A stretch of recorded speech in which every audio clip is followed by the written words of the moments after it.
Hello বন্ধুরা, good morning সবাইকে। সবাই কেমন আছো? তো আজকে আমি একটা রোল কার্ডবোর্ড দিয়ে কী করে পেনদানি বানাতে হয় তো সেটারই ভিডিও নিয়ে এসেছি।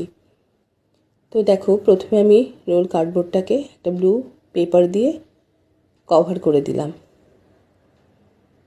তো এবার যেহেতু দুদিকটাই ফাঁকা, তো এক সাইডটা আমাকে আটকাতে হবে, তাই আমি ওই মাপেরই আরেকটা কার্ডবোর্ড কেটে আমি নিচে অ্যাটাচ করে দিচ্ছি। তো তারপর কেমন সিম্পল দেখাচ্ছিল, তো সেটাকে একটু ডেকোরেট করার জন্যে আমি কিছু লেস অ্যাড করে দিলাম ওপরে এবং নিচে। তো দেখো, আমার পেনদানিটা রেডি হয়ে গেছে। তো তোমরা দেখে বলো কেমন হয়েছে। আর তোমরাও কিন্তু এরকম ফেলে দেওয়া জিনিস দিয়ে সুন্দর সুন্দর জিনিস বানাতেই পারো।